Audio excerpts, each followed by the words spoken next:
Welcome to episode 38 of the MetaMagix Monster Manual and another continuation of the Demon Souls chapter. In today's episode, we are going to be covering how I think you should run the Maneater and its subsequent magic item in DnD 5e. As a reminder, you can find a link to every single stat block and every single magic item from the MetaMagix Monster Manual in the description of this video. It'll take you to my Discord where you can find downloadable pictures for free.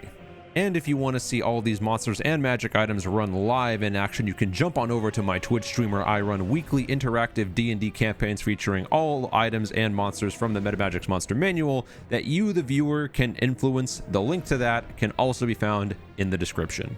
But before we get started with any of the stats, let's talk about the design goals when making the Maneater stat block. So for the design goals, this is meant to be an intermediate difficulty encounter. It is also meant to be a creature that, while formidable on its own, is not meant to be run by itself, but may be run in pairs as the encounter in Demon Souls is run. And with that out of the way, let's begin. So this is the Maneater, and to begin, the Maneater is classified as a large fiend with a chaotic evil tag. It has an armor class of 15 natural armor, 125 hit points, and a movement speed of 30 feet with a flying speed of 60 feet. For the stat array, there's some pretty high strength with 18, with 14 dex, 16 constitution, 8 intelligence, 16 wisdom, and 10 charisma.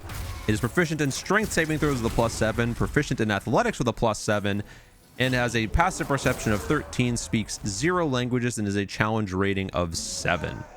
The Maneater's only ability is innate spellcasting. The Maneater's innate spellcasting ability is Wisdom, spell save DC 14, +6 to hit with spell attacks. It can innately cast the following spells requiring no material components. 3 times per day it may cast Magic Missile. It does this from its tail, so if by some reason you're able to cut off the tail, or your party is able to cut off the tail of the Maneater, you might want to make it not be able to cast these magic missiles, but that's entirely up to you. For its actions, the Maneater has the Pounce. Maneater pounces forward in a 15-foot line. All creatures in that area must succeed on a DC 14 dexterity saving throw, take 3d6 bludgeoning damage and be knocked prone. It also has the Sound Wave, which is a ranged spell attack, +6 to hit, range 20 feet, one target, dealing 4d6 +3 force damage. And it also has the Hand Smash.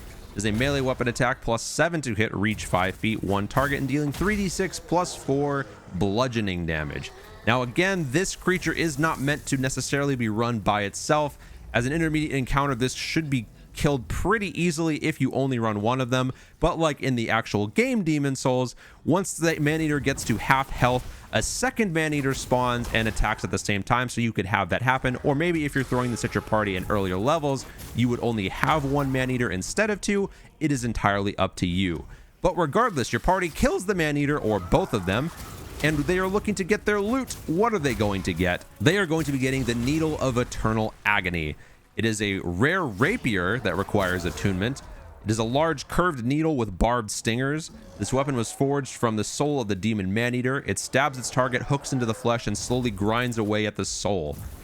Could it symbolize the relationship between the host and snake within the Maneater? The weapon deals 1d8 piercing damage. You gain +2 to all attack and damage rolls made with this weapon. And as a bonus action, you can inflict 1d8 damage on yourself to empower the weapon, adding an additional damage die to attacks made with it until the start of your next turn. So this is important because this also applies to any attacks of opportunity made by you until the start of your next turn, not just any weapon attacks you make with it during your turn. So this weapon would be powerful in the hands of a character with many attacks as part of a multi-attack action.